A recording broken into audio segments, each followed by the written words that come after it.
Assalamualaikum warahmatullahi wabarakatuh. Selamat siang kepada Bapak Beni, Bu Natasha, dan teman-teman sekalian.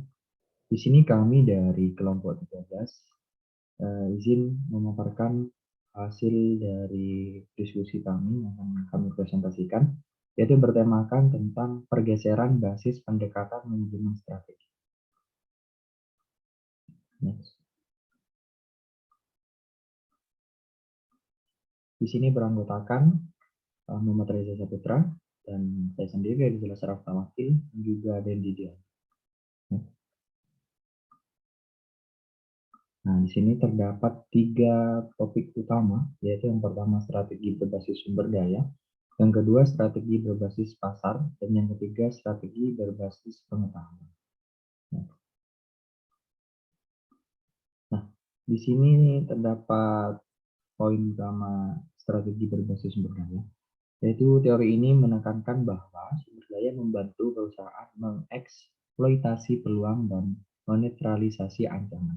Ide dasar RBV adalah bahwa bauran, jenis, jumlah, dan sifat dari sumber daya internal perusahaan harus dipikirkan lebih dahulu dan penting mengembangkan strategi yang dapat mengarahkan pada keunggulan kompetitif yang berkelanjutan.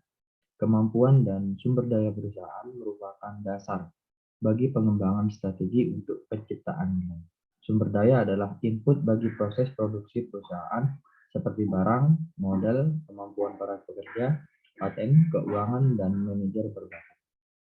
Kemampuan adalah kapasitas sekumpulan sumber daya untuk secara integratif melakukan suatu tugas atau aktivitas. Next.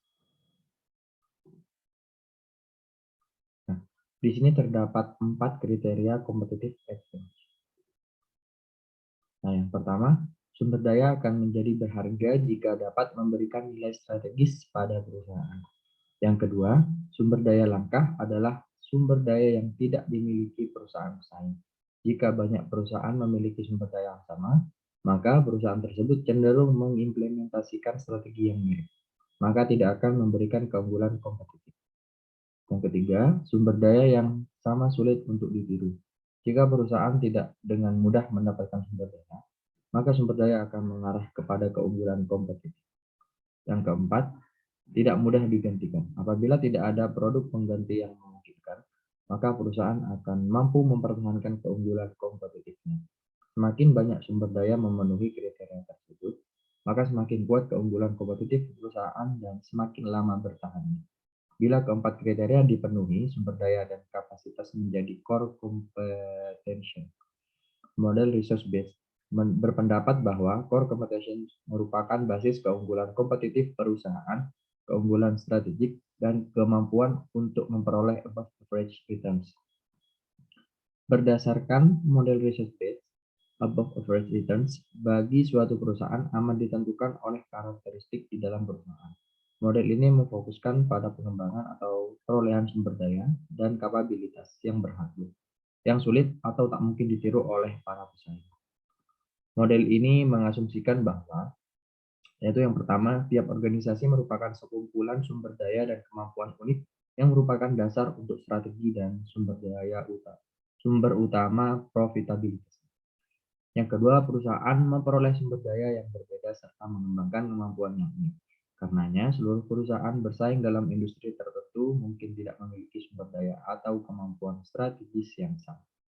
Yang ketiga, sumber daya tidak terlalu mudah berpindah antar perusahaan atau berlawan dengan model IM. Selanjutnya akan dijelaskan oleh teman-teman.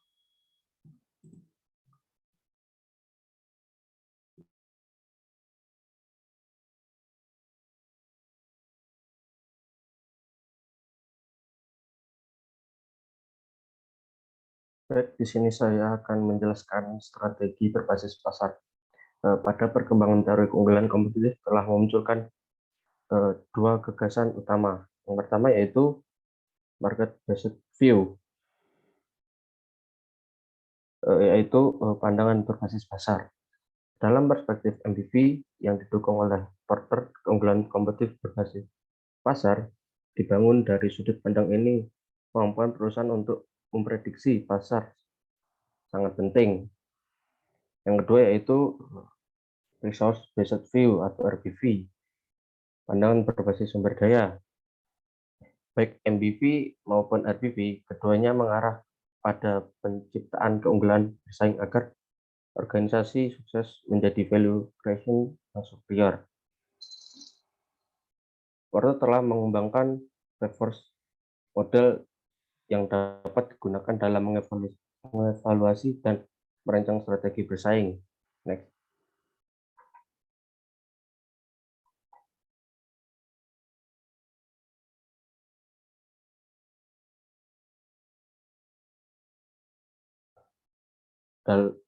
Dalam model proses tersebut menjelaskan bagaimana bersaing dengan pesaing potensial, memasuki pesaing, pemasok, pembeli atau konsumen, dan produsen produktif alternatif.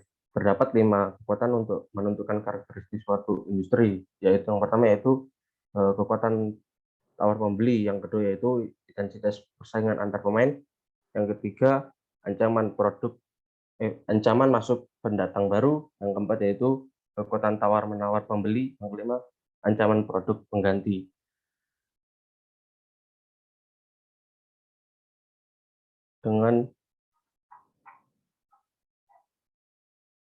Dalam MBV, kompetensi bersaing bisnis dibangun melalui cara pandang outside in perspektif, dinamika eksternal menjadi pijakan dalam merancang strategi keunggulan bersaing. Model Porter didasarkan pada wawasan bahwa strategi perusahaan harus memenuhi peluang dan ancaman konteks lingkungan eksternal organisasi. Strategi bersaing harus berdasarkan pada struktur industri dan cara mereka mengelola perubahan. Porter telah mengidentifikasi 5 kekuatan kompetitif yang membentuk setiap industri dan setiap pasar.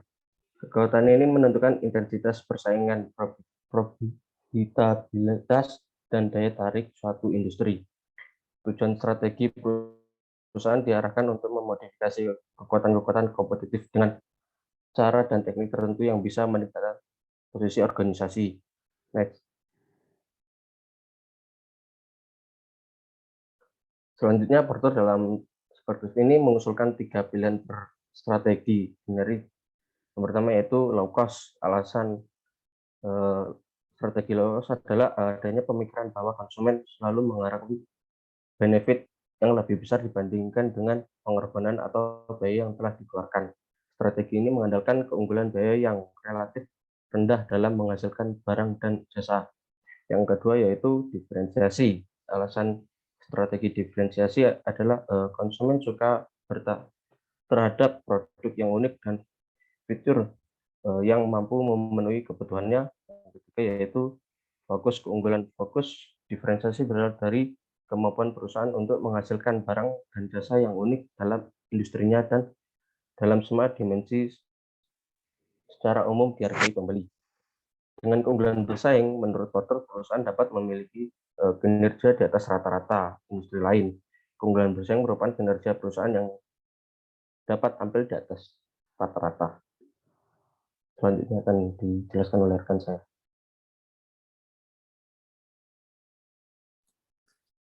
Selanjutnya ada strategi berbasis pengetahuan. Knowledge based strategi atau strategi berbasis pengetahuan merupakan wujud dari kaitan antara strategi bisnis perusahaan dengan penerapan KM atau knowledge management dalam sebuah perusahaan. Knowledge based strategi mencerminkan hubungan antara sumber daya dan kapabilitas berbasis pengetahuan dan strategi kompetitif. Yang mana di sini manajemen harus melakukan berbagai analisis pada pengetahuan, pemetaan terhadap sumber daya, dan kapabilitas berbasis pengetahuan agar memperoleh pemahaman yang lebih baik mengenai kekuatan dan kelemahan perusahaan untuk merespon peluang dan ancaman. Selanjutnya ada framework strength, weakness, opportunities, and threats yang memberikan dasar dalam pengembangan strategi berbasis pengetahuan.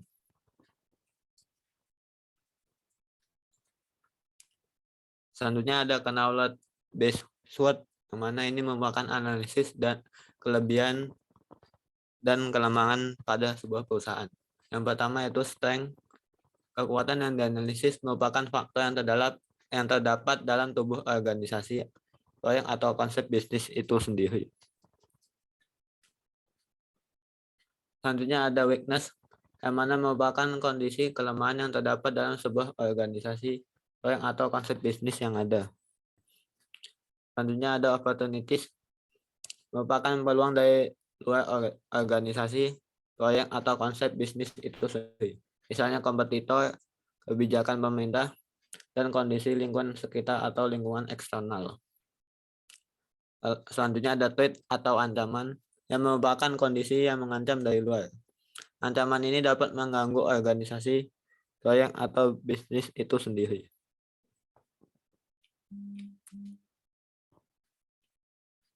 Sekian presentasi dari kelompok kami, kurang lebihnya mohon maaf. Wassalamualaikum warahmatullahi wabarakatuh.